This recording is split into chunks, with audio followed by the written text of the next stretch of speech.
hell with him, this would be the end of his story. Victory over hardship, he's built for it. He killed for another chance to rewrite his story. He grabbed a pen, he wrote the script for it. He had a gift for it, something like a sixth sense. He backed his bags, man, he's seen the been since. That sentence did exactly what it was supposed to do. He swallowed pride, did what people that are sober do. He told the truth, trusted God, and cleaned his mess up. They told him he kept going, be like he never even messed up. Within a couple years, the boy was blessed up. He used his story to help others who had messed up. Matter of fact, rumor has it that he still at. He makes music, they say it helps heal land. It's real bad once he's helping them through real battles. Real battles, know nothing about. And that's the story of the boy, and of course there's more to it. Maybe next time we'll get more into it. There's a moral to it, something for you to think on. Yo, you should think on it.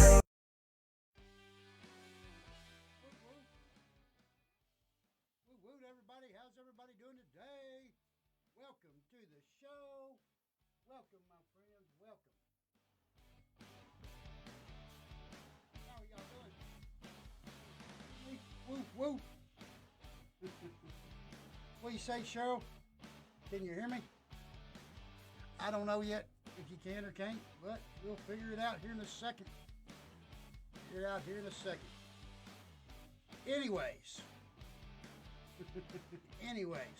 I think I got a little ahead of myself somewhere here. My times are not matching up, but that's all right. I am live right here, right now, doing the deal, loving it, loving every day, living life sober and clean, and all that good stuff. Anyways, I think you can hear me. I'm gonna let the video catch up with me. Hello, Katrina. How are you doing?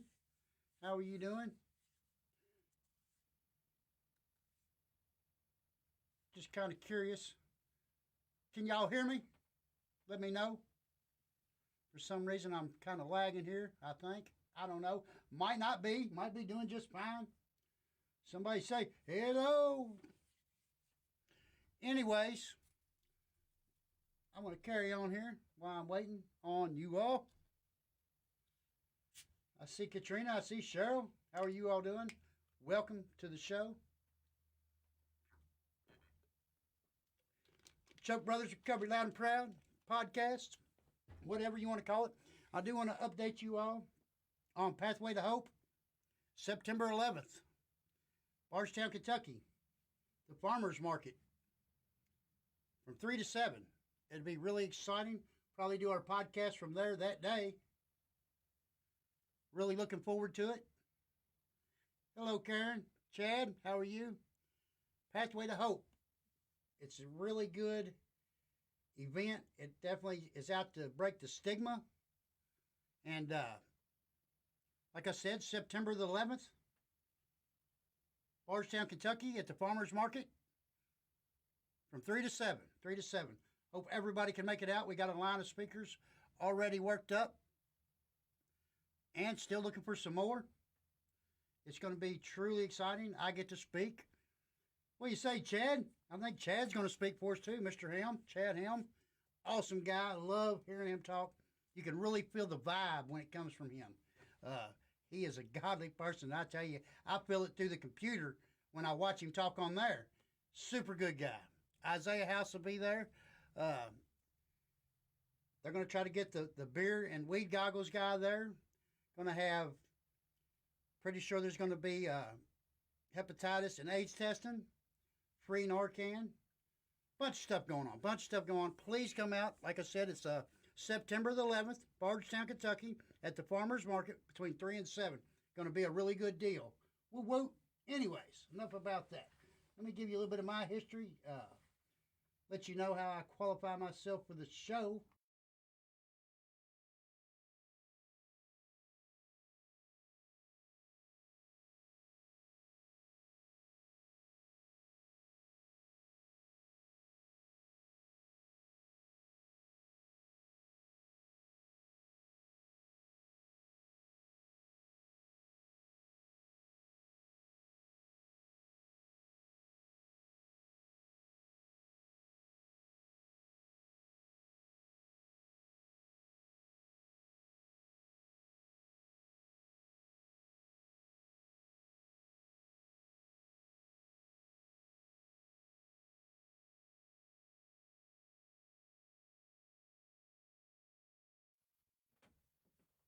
There we go. I can talk on this one. I did something backwards there. When I switch to 1 day a week, I get confused sometimes. But anyways, it does not matter. Does not matter. When I was 10 years old, I started smoking weed, drinking alcohol. I moved right along from mushrooms to LSD to methamphetamines, heroin, and all the above. I was a 5 gram a day heroin addict. I was my favorite drug of choice was mixing methamphetamines and heroin together. And I don't tell you that because I am proud of what I did. I tell you that because I am living proof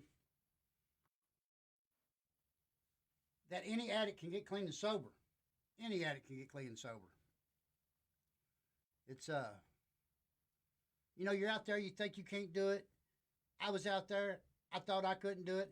And most people that are out there doing it now really don't think they can get off drugs and live a normal life. And I'm here to tell you that you can.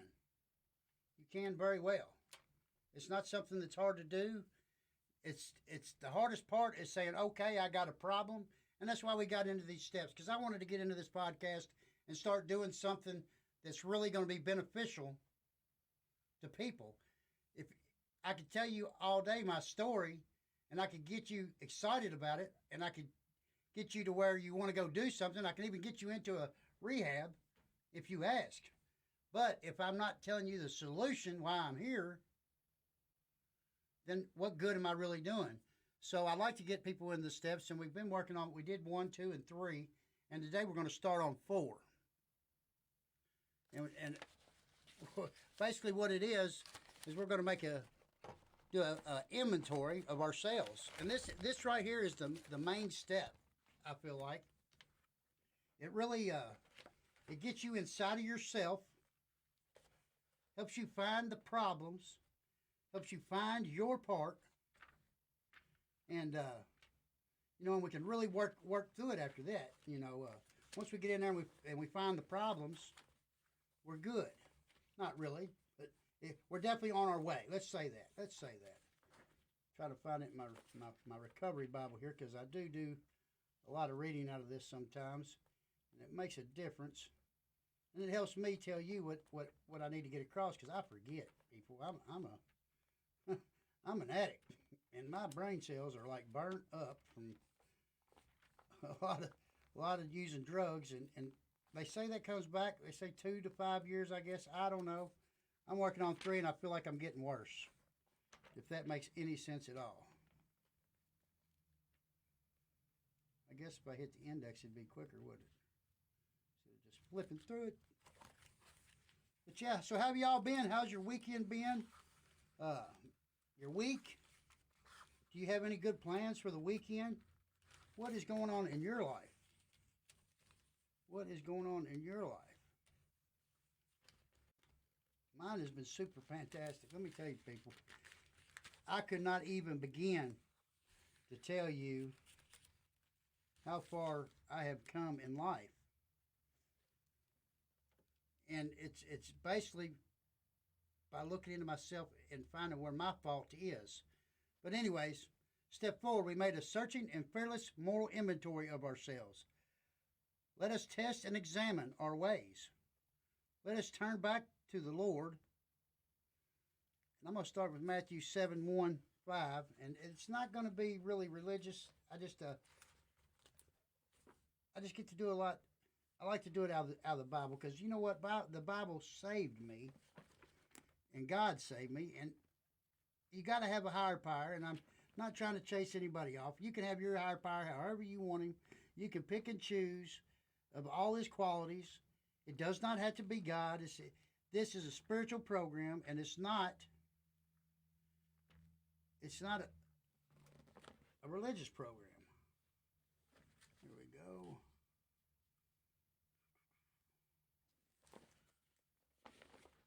I need to get y'all some of these books so that way y'all could follow along with me. And I should have been way more prepared, but I was trying to eat and work and take phone calls and all that at the same time when I try to get the podcast going today. And actually, all my computer stuff worked for a change. Give me the wrong, because I'm not on the right page. I'm 1,000 pages down. 1,000 pages down. This is a big old book. It's got a lot in it. It has got a lot in it. Let's see here. It should be the next page.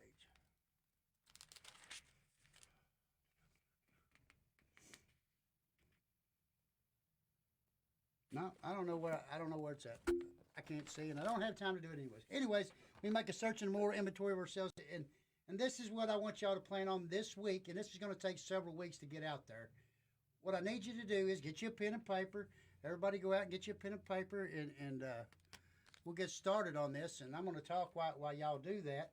What do you say, Johnny? What do you say, Vanessa? How y'all doing? Welcome, welcome. Get you a pen and paper together, and I'm going to help you through this. I just kind of had to sit down with the sponsor and do this, and I tell you, it was hard for me to even fathom what I was supposed to be doing. And basically what this does is it gets in there and it finds our faults with stuff, and we're doing the inventory of all our problems and our resentments and our sex lives and a bunch of stuff here. Now, when I say sex lives, I'm not getting in. It's none of my business what you all did or whatever out there. And you should be doing this with the sponsor. And if you don't have one, we'll find you one.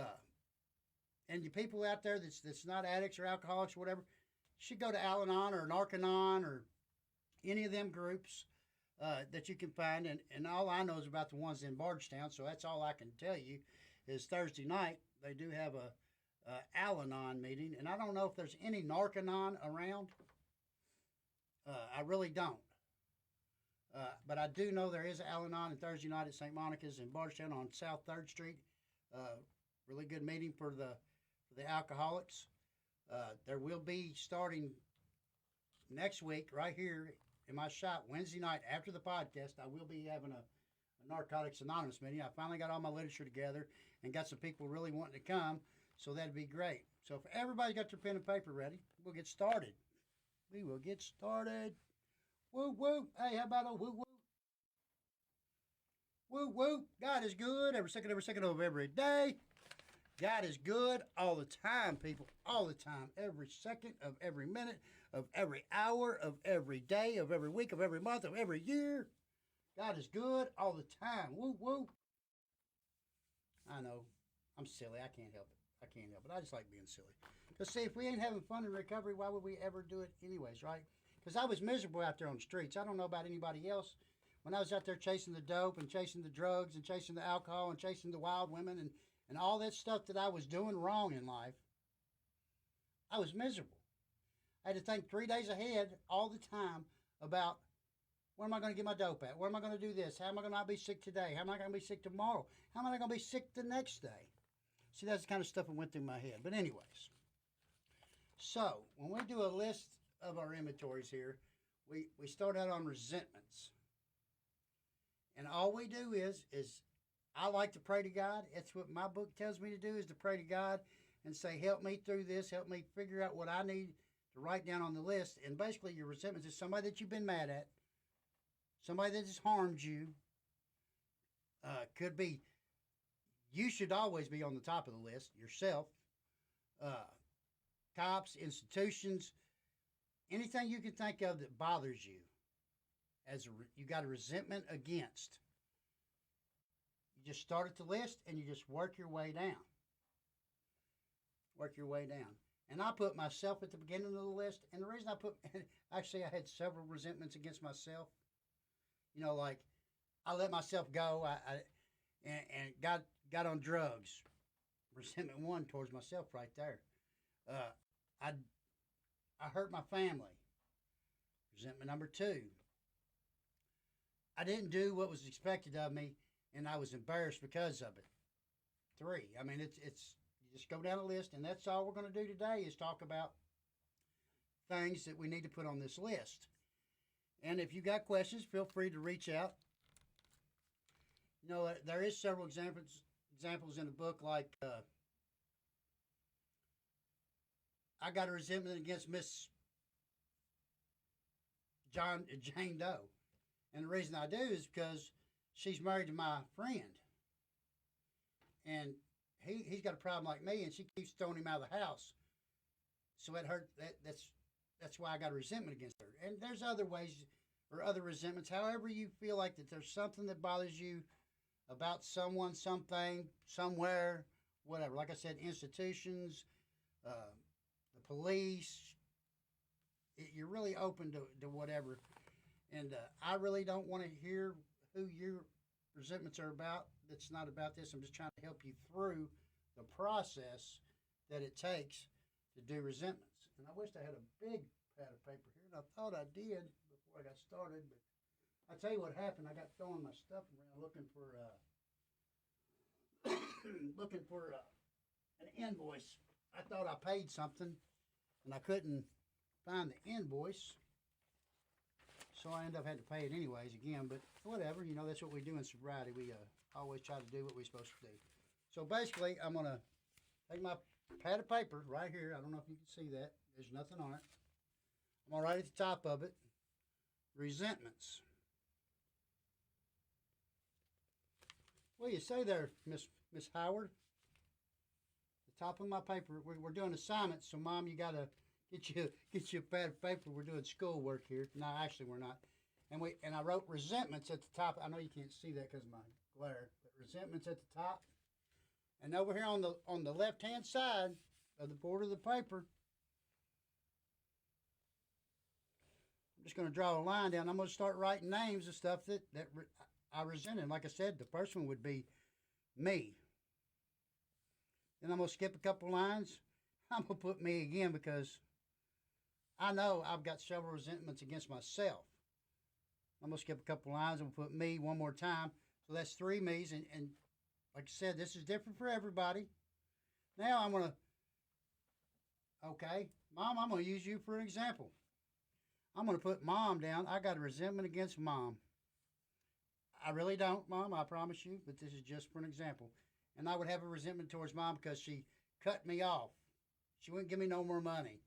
I needed my fix, and she wouldn't have. I was hungry. She wouldn't help me out. I mean, I could have many reasons why, but we're not going to get into that. We're just writing. I'm just giving examples so you kind of understand what we're going here. And then I would go down and say, Mr. Apple Pie. Whatever name comes in my mind. It could be Oprah Winfrey. I had a guy tell me that one time, Oprah Winfrey, and he couldn't figure out why would I have a resentment towards Oprah Winfrey. But it come in his mind, so he wrote it down. And that's what I want you all to do. And we don't have to do this all right this second. I just kind of give you the directions of how we're going to do this. And this is going to go on for a couple of weeks because, there's 5, 6 different lists that go on each one of these. And we just do the first list first. And I'm not telling you the rest of them because I don't want you to move ahead. And if you've been in a program or any kind of programs or rehabs and all that, you already know where I'm going with this. So just don't move ahead. Just kind of just do that first list because that's all that matters right now is the first list. Figure out who you got resentments against, and we'll worry about that tomorrow or next Wednesday. And it's going to take a while to get through the 4th step, and normally it's up to the person. And don't think that you got to do a perfect 4th step because yes, this is a very big step in recovery. But you'll have opportunity to do it again. And if you forget something, you can always come back and add it later. So don't feel like you got to, it's not going to be perfect. There's no such thing as a perfect one because there's things that you forgot in life. And I want this list to go back, all the way back as far as you can remember or a name that you should put on. I got a resentment against a guy named Richie. He picked on me in school. He was the ringleader. Tell you, that resentment lasted me for 30-something years. It really did. But you kind of see where I'm going with this. Anyways, if you got a problem with somebody or they, whatever, got a problem with you and you got a problem because of that, write their name down. Write their name down. And always leave a little bit of space there, whatever. But, and then the next time we come, we'll go over to the next spot in the list, which will be right next to that. And when we get done, I tell you, if you're doing this and you got a sponsor, This here changes lives, people. I cannot even begin to tell you how important that this step here is. Make an inventory of you. And this inventory is going to get out all the junk. And what it does, it's going to show you your shortcomings. It's going to show you where you're at fault, because that's the thing about recovery. I can blame everybody out there for everything I've ever done. But in reality, I got a part in it. And it affects my instincts, my sexual instincts, my security instincts. I didn't get prepared for all that, so I can't remember right off the top of my head. Basically, an addict has lived his life with 100 forms of fear and scared of everything. And this brings all this out, and it shows you where you're at and your shortcomings and what you need to work on and what you need to give to God or your higher power or whoever. I hate to say God because a lot of people want to run, but I am a godly person, and God did reach down and grab me by my neck and said, Chuck, you're done. Actually, I said, God, I can't take no more, and I don't want to live like this no more. And he did reach down and help me out, and that's my deal. Don't have to be yours. Don't have to be yours. I don't know if anybody's commenting. I need to fix my scroll here. No, ain't nobody commenting there. I don't know why my comments don't work over here. Or maybe nobody is. Who knows? That's beside the point. Basically, it's this here. I was hoping I had my other book with me. I don't, but this is important, people. If you want to figure out why you're miserable, why you're unhappy, why you got to get high to be happy, why people seem to go away from you or pull away from you, all that you'll find out right here. I mean, the first steps are all important. You know, they are all important. But this here is the work. This is the work that people talk about when they say, yeah, you want to be sober, but did you do the work? This is the work right here. It starts right here, step 4, with this list of people that you got resentments against. And like I said, you should be at the top of the list because, you know, I had to forgive myself for being the person I was. I feel like that I was always the best person in the world. I give you shit off my back and all that. In reality, I wasn't that good a person. I did what I had to do to go get high, and I took advantage of people that I should have never took advantage of. What do you say, Miss Gail? Mama Gail? I should have never took advantage of people that I did. And I would have never seen that if I didn't do this step. That's why I say this step right here is the most important thing in recovery at this point. I mean, yeah, I admitted that I was an addict and my life was unmanageable. That was easy for me, people. That was easy. That was not hard because my life was proven that it was unmanageable. You know, I wanted to die. I run everybody off in my life. I couldn't pay my bills. It was just flat misery. So, of course, it was unmanageable. You know, and then we come to step 2. We came to believe that a power greater than ourselves could restore us to sanity. It don't say God. It don't. It just says a power greater than ourselves. And a lot of people run at that point because, well, they thank God.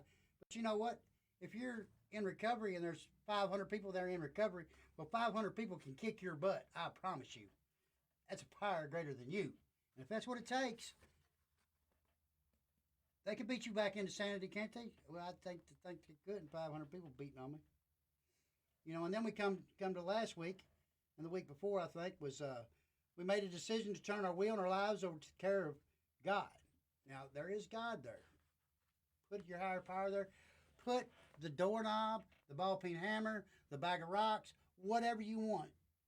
Because, see, that's the greatest thing about recovery is you have a choice in your higher power. Ain't nobody trying to push religion down your neck. They really ain't. There's a million people out there that get sober that they're atheists. My aunt did not believe in God. Her higher power was a ball peen hammer. She was sober for 25 years, happy, joyous, and free with a ball peen hammer. Now, I believe in God. I think He helped me. I give all the credit to God for everything I do in life and have gotten out of life. That's me. I get a choice in that.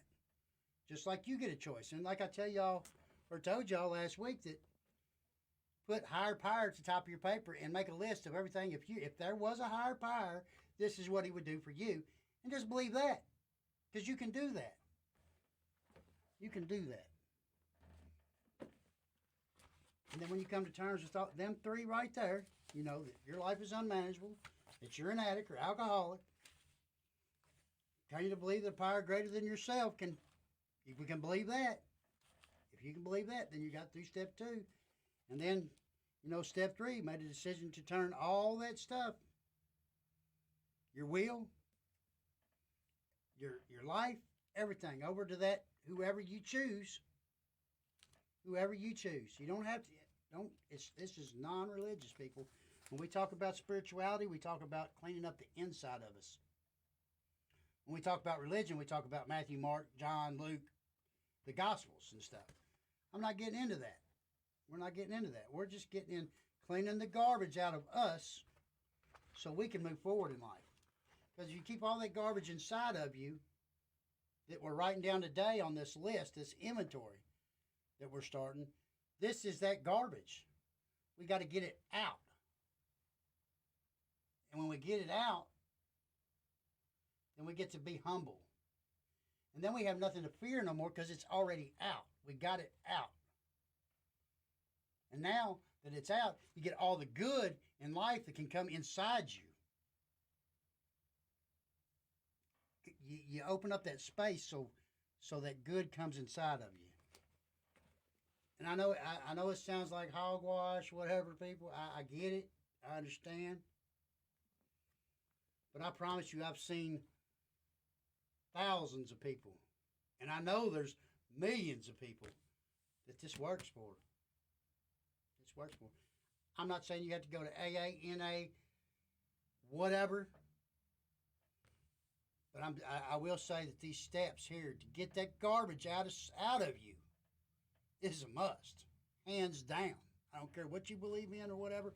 And I had somebody tell me the other day, they're like, I'm 17 months clean and I still want it every day.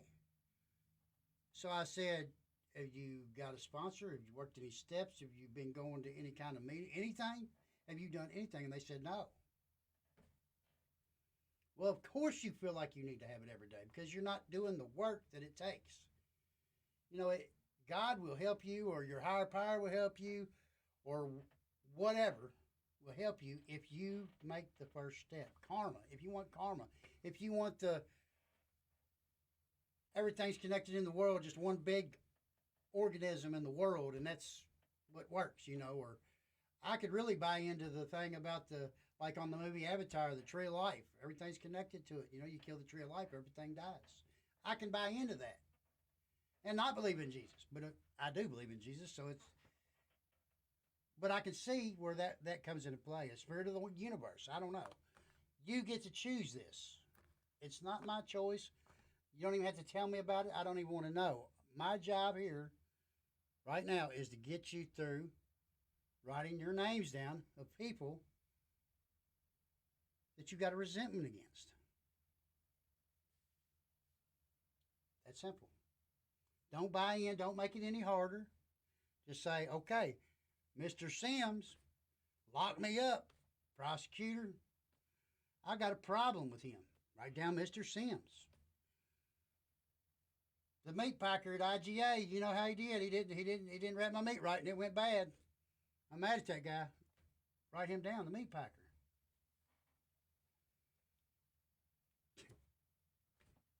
Got my car worked on to shop that son of a gun. He got me. I know he got me. Well, you write that guy's name down. And you just keep writing and you keep asking, whose name am I forgetting?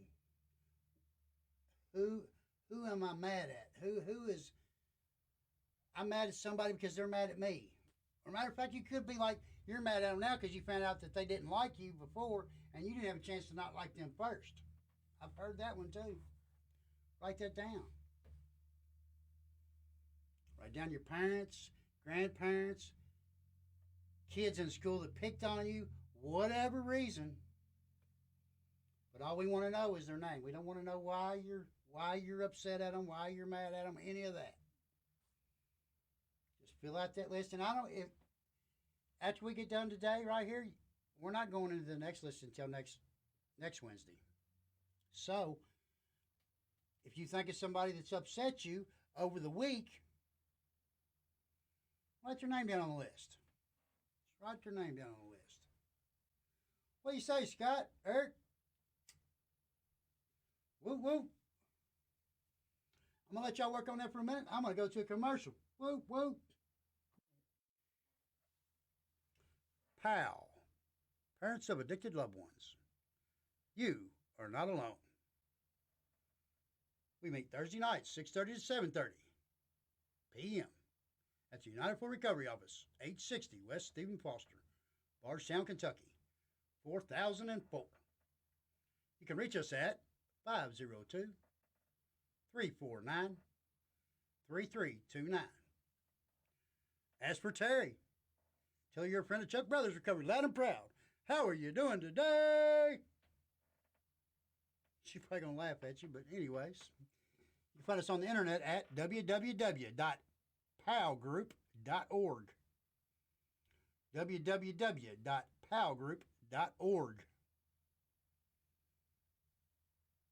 Proud sponsors of my show. Chuck Brothers Recovery loud and proud. We kind of sponsor each other, really. We just kind of like all work together and beat our heads together to try to save the next person. Whoop, whoop, PAL Group, you are not alone.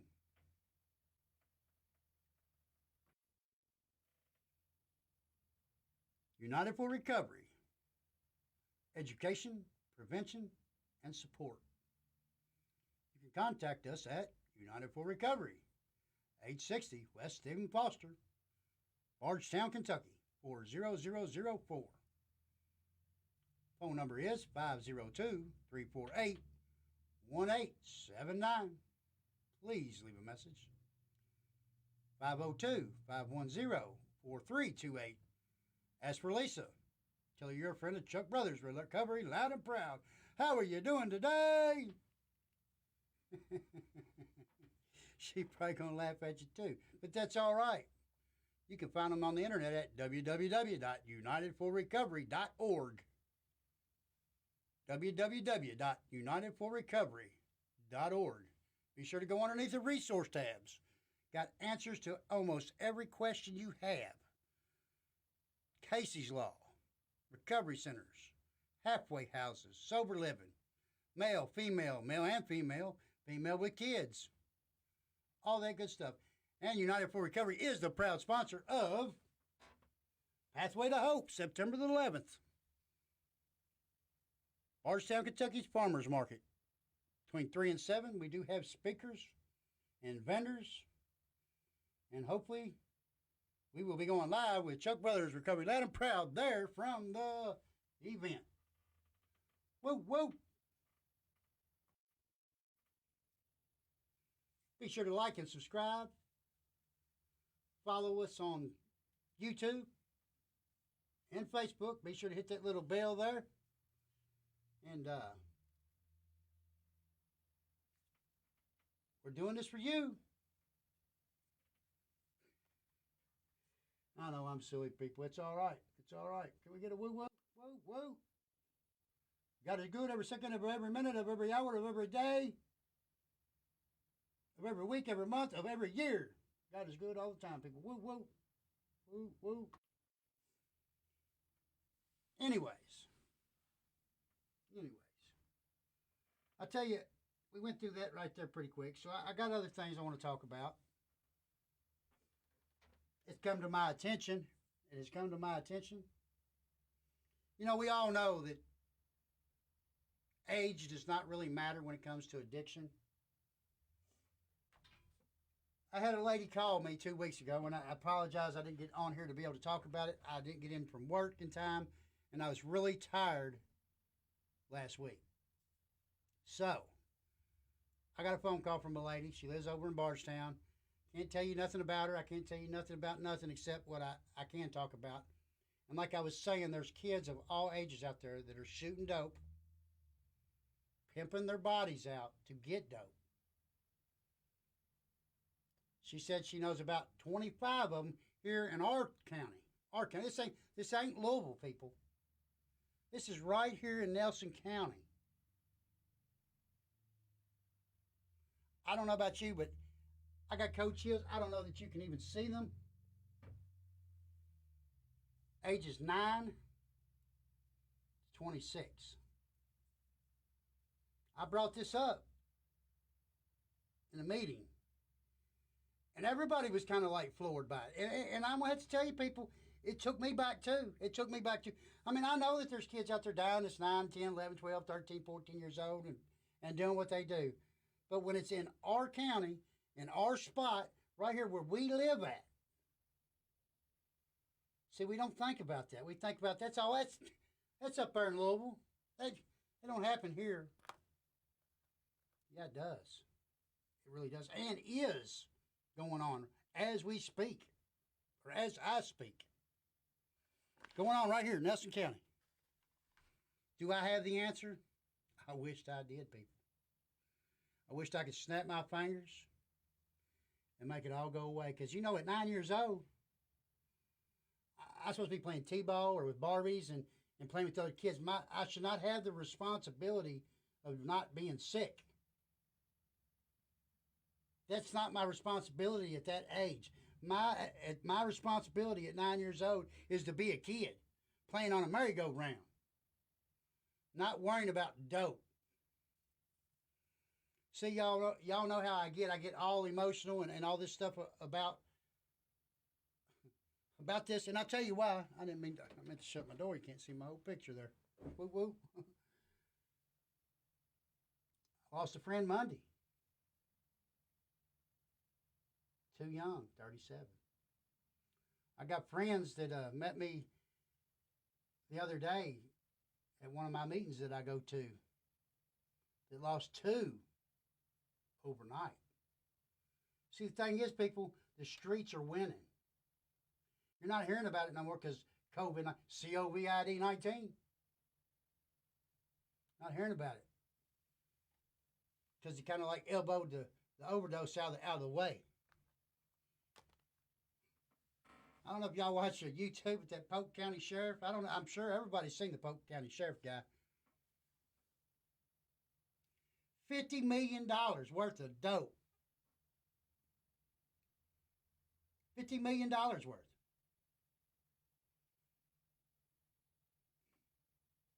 This was a national, international, whatever deal going on.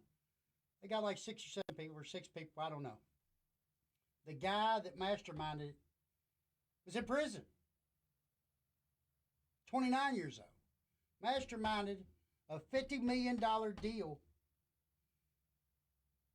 Methamphetamines. Xanaxes. Liquid methamphetamine. I didn't even know there was a such thing. I don't know. There's things going on out there I don't even know about. Fentanyl, fentanyl, fentanyl, fentanyl, fentanyl, fentanyl, fentanyl, fentanyl. Do you all know how much fentanyl it takes to kill a man? I mean, if you don't, I'm going to show you.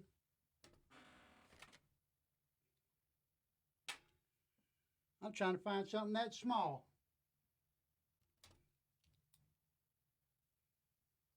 You see the tip of that ink pen right there? That little spot up at the top, that little cone spot. Right there, you see it? Right there. Not the straight up and down part, just the cone. The triangle at the top of that ink pen. Will kill you dead. Fentanyl. And here's the deal, people. You might think you're going out there buying some heroin, And at this point in life, I kind of wish you was, because I wouldn't have to worry about that much right there at the very tip of that ink pen, right there. That cone part will kill you dead. And if y'all remember, I told y'all I did half-gram shots. I tell you, I couldn't have done no fentanyl. No. It is sad, people. 9 to 26 years old. Right here, Nelson County, Kentucky. Nobody else is going to say it. I'm going to say it because I care.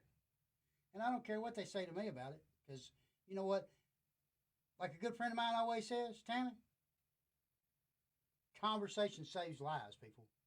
And the streets out there are winning. They're taking our families away. They're taking our friends away. Moms, dads, cousins, brothers, sisters, uncles, aunts, grandmas, grandpas. Falling in droves of overdose.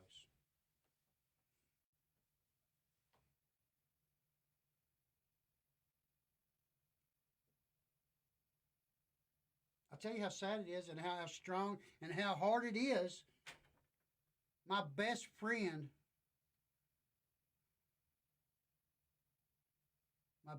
died in my arms of overdose. I did mouth to mouth, chest compressions. He vomited in my mouth. I did not care because I wanted to save his life. That was the only thing that was going through my head is he's got to live. I called 911. I did what I was supposed to do. While we're talking about that, if you see an overdose, call 911, people. Call 911. And a lot of people don't believe that this is true, and I've been told to quit saying it, and I'm not going to because I know it's true. Kentucky Senate Bill 192 provides immunity from arrest. You don't go to jail, people, if you call 911 to save a life of a person who has overdosed on drugs, and you stay with that person until help arrives, which I did. Because I wasn't going to leave his side. I'm not that guy. I care. I have compassion. I have empathy. I love people. I don't care what color, what creed, what race, what political whatevers. I love people.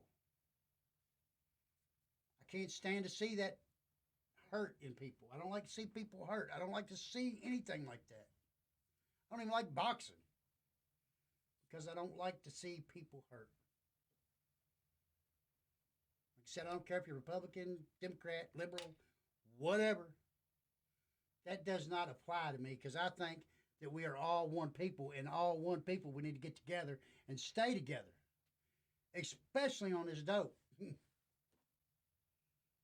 don't know about you all, but I'm tired of watching my friends die. I'm tired of watching your families die. I am tired of all that stuff. Let me get back here. I am tired of it, people. Narcan. I've got some coming, I think. I talked to them today. I have this one little thing here. And while I'm here, we might as well just do a Chuck Brothers, Recover Loud and Proud, how you use your 4 milligram nasal Narcan. Because this right here, boom, 4 milligram nasal Narcan. I don't care what the date says on it. It's still good. I'd say expired. Still good. One more time. Even if it's expired, still use it. Sorry. I'm fed up with it, people. I really am. I'm tired of watching these people die, and it sucks that we can't do nothing about it. It sucks that people are scared to talk about it. It sucks that people think that people should die because they're addicts. This is a disease. And where I was going with my best friend overdose, it still took me a whole nother year, people. Whole nother year to get clean off opiates. It took me a whole nother year after that to get clean off everything. That's how powerful it is. Yeah, I wished I could have stopped, but I couldn't. It was hard, people. It was hard. But you get through it. And you go on and you live your life and it gets better. Your life is better. Anyways, you find somebody that's overdosed, they're blue. Blue. It's not that color blue either. I promise you. It's like a purple blue almost, and it's not pretty. You go over there and you find out they're not breathing, whatever. First thing I want you to do is roll them over on their side, so if they puke, they don't puke and breathe it in. Asphyxiate. Next thing I want you to do is forget all about 911 right now, okay?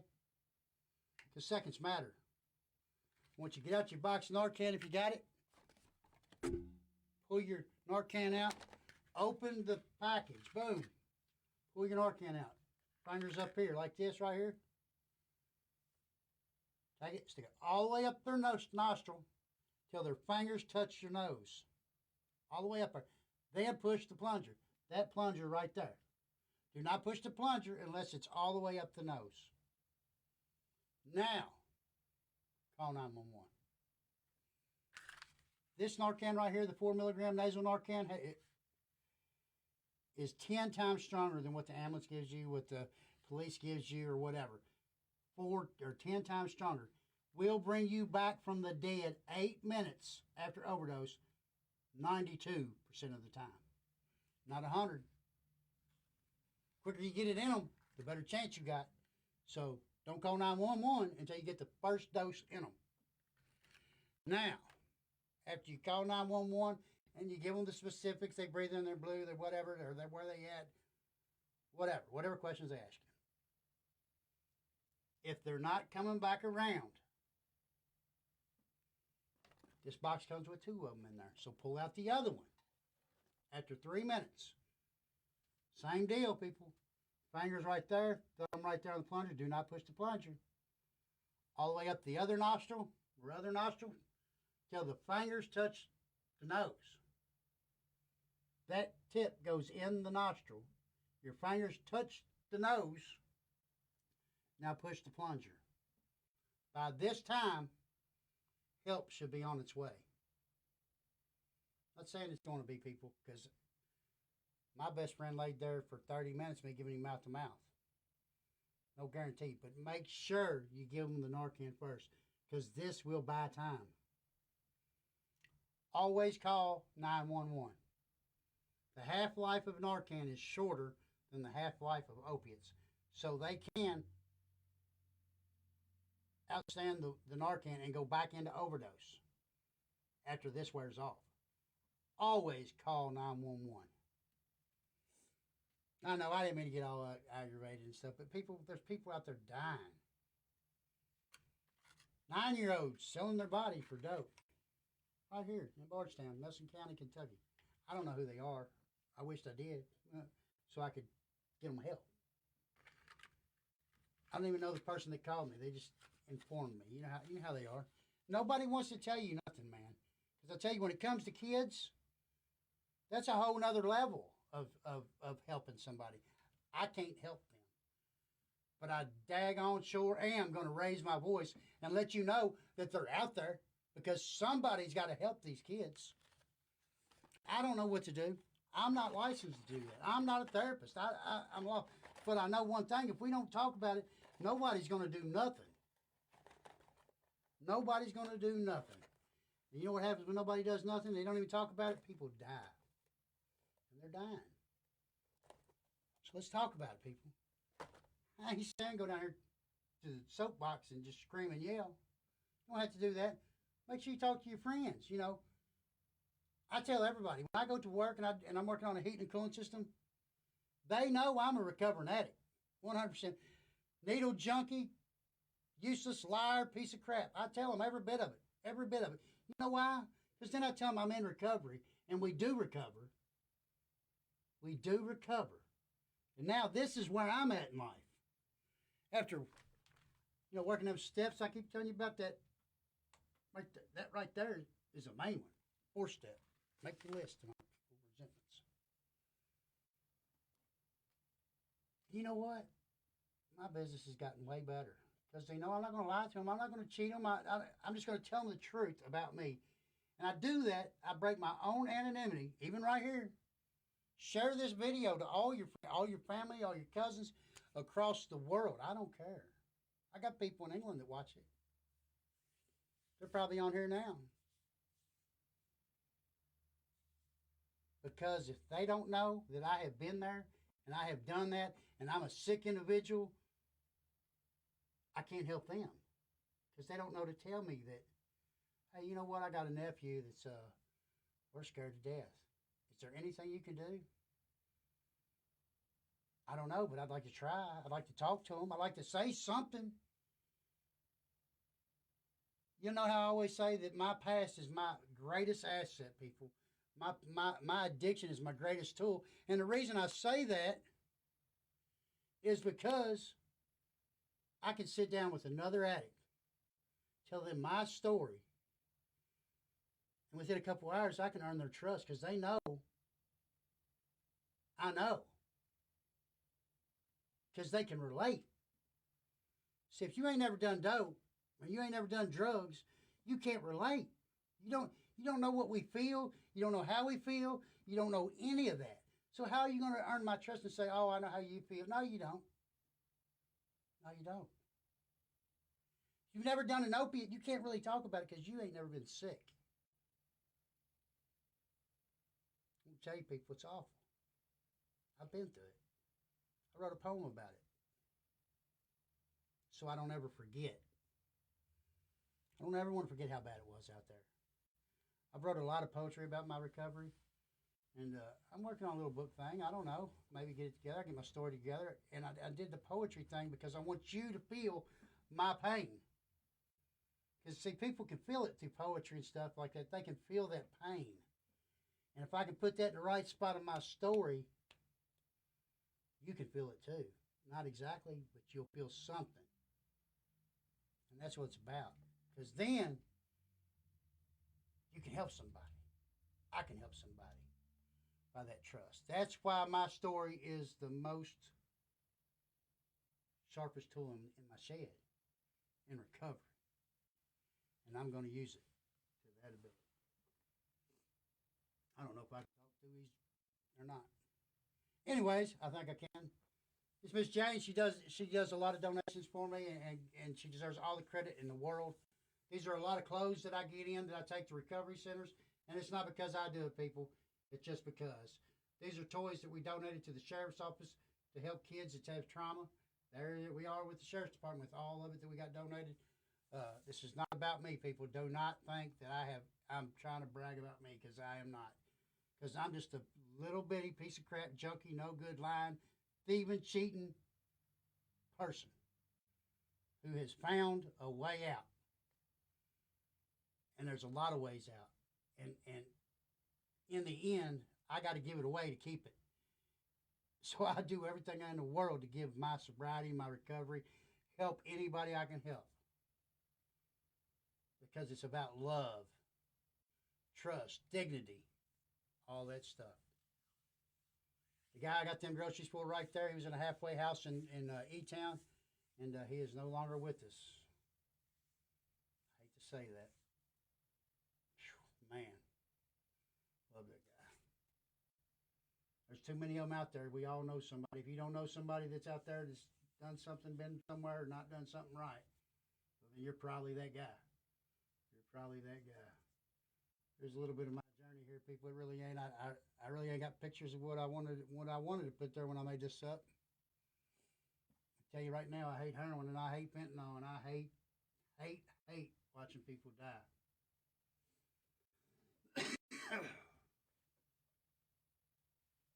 Anyways, I'm running out of time, so we got to move on to the donations here. We will take non-perishable foods, men's clothes, women's clothes, recovery literature, AA big books, NA basic text, shoes, coats, diapers, wipes, toiletries, non-alcohol, razors, toothbrushes, kids' toys.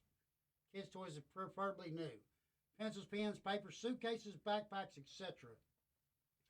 All money donations make payable to Chuck Brothers, Recovery Loud and Proud, New Haven, Kentucky, or 506 Depot Street, New Haven, Kentucky, 40051. 40051. Alrighty. If you know anybody out there that has overdosed, been killed by a drunk driver, anything to do with drugs and alcohol, and they have lost their lives, please send me a picture of them, and I'll be glad to keep them alive right here. None of these people wanted to die. None of them. Their pictures speak louder than words. They still have a voice. They still have a voice.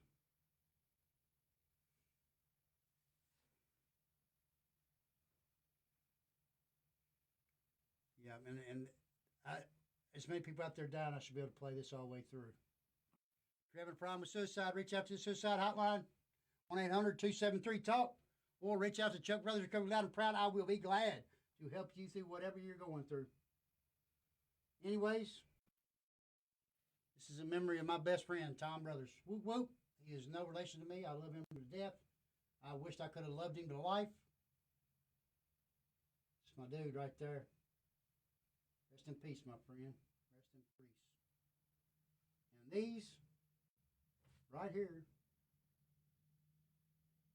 are my sponsors. Whoop, whoop.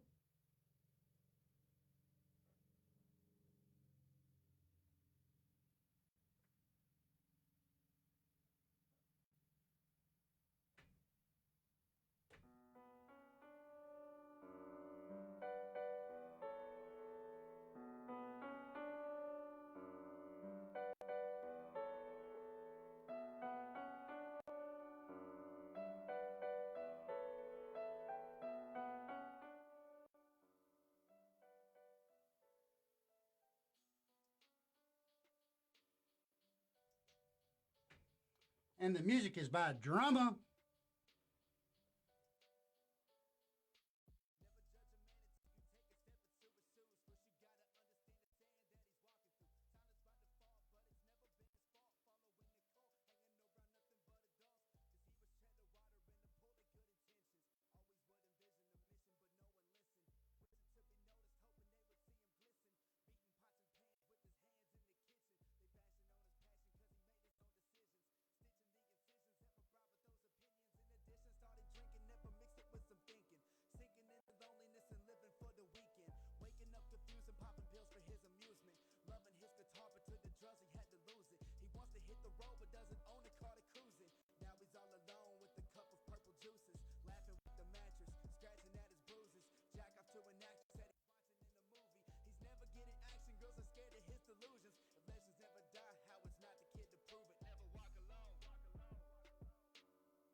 There we go. I forgot to turn the microphone back up. Whoop, whoop.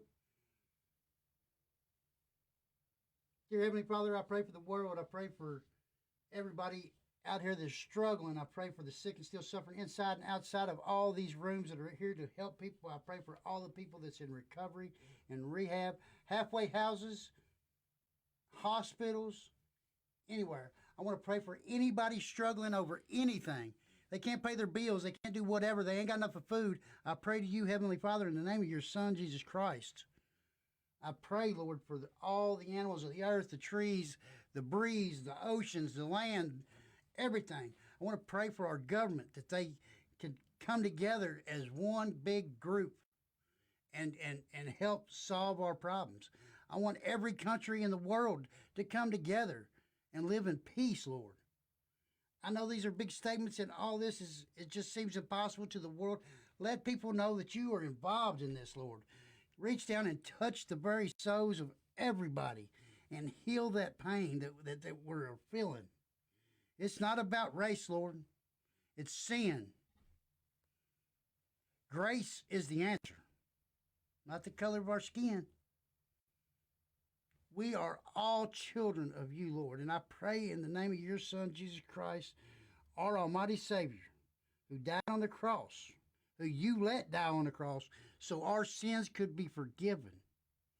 I know we have done a lot of bad, Lord. And I cannot even imagine the pain it took for you to put your Son on that cross and watch him bear the pain of all our sin.